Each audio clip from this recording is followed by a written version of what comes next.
Hi everyone, I'm Amy and this is the Lotus. So today I was asked to kind of talk about kids with special needs. I have a special needs daughter. She has cerebral palsy, along with a whole slew of other things going on. She was born with something called lobar holoprosencephaly, which is her underlying diagnosis. So all of her other diagnoses are diagnoses in their own right, but for her, they're more of like symptoms. She's got microcephaly, one kidney, diabetes insipidus, which is pituitary gland, not your pancreas. It has to do with a hormone called vasopressin that tells your kidneys when to hold and release urine. She was also born with club feet and bilateral coloboma, which is missing material in the eyes. She is not blind. She's visually impaired, but she is not blind. She's nonverbal, non-mobile, so we're dealing with a whole lot of things. But that being said, she's a happy kid. You guys have met her. She's pretty amazing. She's strongest person I know. Um, I actually, in my parenting class with Stacy, I wrote my what would you call that, essay, essentially, at the end of class. Ours we were doing during COVID, so ours were online, whole lot of Zoom, but we had to write an essay about expectations of our children at what ages our children are. And for us, it was a bit of a unique thing. We don't, for the lack of a better way of saying it, we don't get to have expectations with Marilyn, um, because there are so many things that she will likely never do, like walk. She's 5 years old and she can't crawl. She's non mobile. So, for us, we had to learn very quickly having these expectations were damaging to her and us because she could feel us wanting these things from her and not being capable of doing it, and that's not good for any kid's psyche. So we had to learn how to accept rather than expect. Accept what we were dealing with, and when she did reach a milestone, be excited about it. Encourage it, sure, but don't expect it from her. And I think that can be said with most children with special needs. um, and then, there's resources that I've had to hunt down. Things are not always easy to find. Things are not always easy to get. We have a whole medical team, fully equipped with primary care, endocrinology, nursing staff, all kinds of things.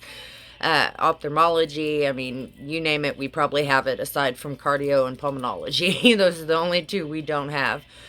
Um, but, you know, it, finding these resources isn't easy sometimes. And we've had to fight for a lot of things that we have.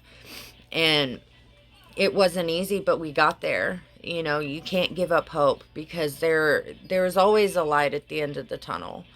I know we've talked about that before, and in many aspects of your life, many compartments of your life, you're going to find different forms of hope, and you can never give up on it.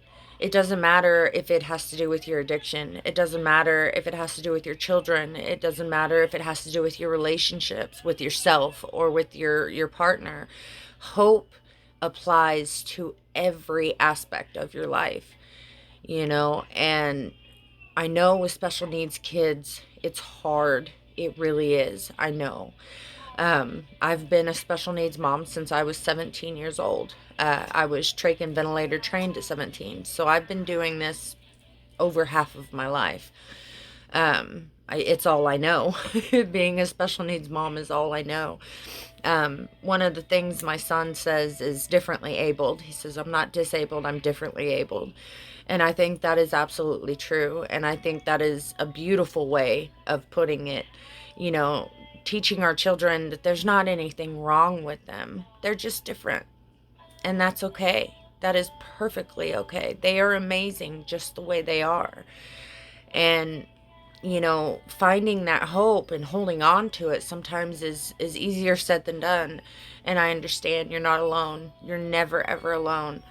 I just wanted to kind of touch base with you guys and say these few things. And I wanted to let you guys know, if you have any questions about a specific type of resource, if there is something in particular you're looking for, please contact me in the comments, ask me, and I'll throw it out there if I know it. And if I don't, I can likely at least point you in a direction for someone who can. Um, there are things I don't know that I've still yet to find, but I know a lot. My husband actually calls me the resource queen. I've had to search for them for a very long time, so um, we've haven't always been comfortable financially, and I've had to find all kinds of creative ways to keep us above water.